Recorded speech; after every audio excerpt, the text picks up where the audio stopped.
Hello everyone, welcome to the Shark Tank series. आज का जो क्वेश्चन है वो ये है कि व्हाट इज इक्विटी।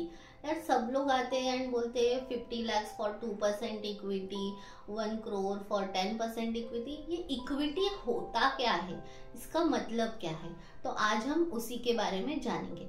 अगर आप हमारे चैनल पर फर्स्ट टाइम आए हो तो डू सब्सक्राइब, ताकि हमारे जो भी वीडियोस आएंगे उसके लिए आपको अपडेट मिल सके।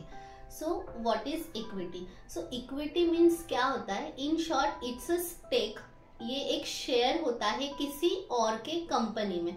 जो इन्वेस्टर या जो शार्क्स, अभी जैसे हम शार्क टैंक के रिलेटेड बात करें तो जो शार्क या जो इन्वेस्टर उस कंपनी में इन्वेस्ट करता है, वो उस इन्वेस्टमेंट के अगेंस्ट में उस कंपनी का कुछ स्टेक या कुछ शेयर, कुछ परसेंटेज ओनरशिप अपने पास लेता है। वो क्यों लेते हैं? बिकॉज अब फॉर एग्जाम्पल आपका बिजनेस है, मैं इन्वेस्टर हूँ। अगर मैं आपका बिजनेस में इन्वेस्ट कर रही हूँ तो मैं कहीं ना कहीं एक रिस्क ले रही हूँ, ये सोचकर मैं इन्वेस्ट कर रही हूँ एंड उस इन्वेस्टमेंट के बदले में आपके बिजनेस का XYZ परसेंटेज का ओनरशिप मेरे नाम पे कर रही हूँ।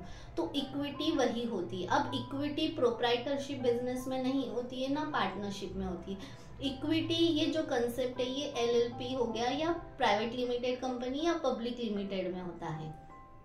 तो अगर आप भी सोच रहे हो कि आपको शार्क टैंक में जाना है या आपको फ्यूचर में आपके बिजनेस में कोई इन्वेस्टर को लाना है, तो उसके लिए आपको प्राइवेट लिमिटेड फॉर्म करना ज़रूरी होता है। अगर आप कंपनी फॉर्म करना चाहते हो तो आप हमारी वेबसाइट www.taxgyani.com इस वेबसाइट पे आके हमारी इस सर्विस को सिलेक्ट कर सकते हो।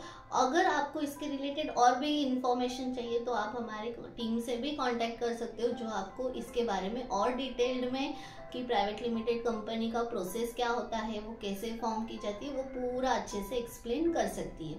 आई होप कि आपको इक्विटी का मतलब समझ में आया होगा कि इक्विटी मीन्स आप आपके बिजनेस का XYZ परसेंटेज जो पर्सन इन्वेस्ट कर रहा है उसको ट्रांसफर कर रहे हो।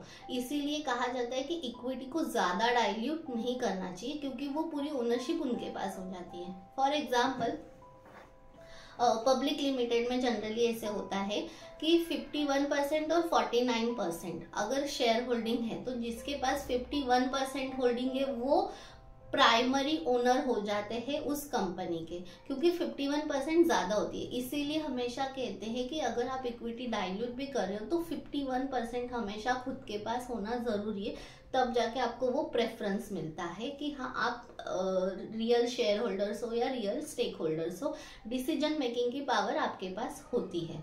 सो आई होप कि आपको इक्विटी का मतलब समझ में आया होगा। अगर वीडियो अच्छा लगे तो इसे ज़रूर लाइक शेयर करें एंड कमेंट करके बताएं कि आपको और भी ऐसे कौन से टॉपिक के रिलेटेड वीडियोस कौन से टॉपिक के रिलेटेड वीडियोस चाहिए, ताकि हम उसके रिलेटेड वीडियोस बनाएं एंड आप तक पहुंचा सके।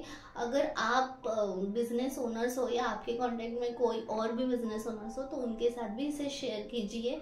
एंड अगर आपको कोई भी सर्विसेज की रिक्वायरमेंट होती है तो हमारे वेबसाइट पे ज़रूर विजिट कीजिए, ताकि आपको वो सर्विस मिल सके।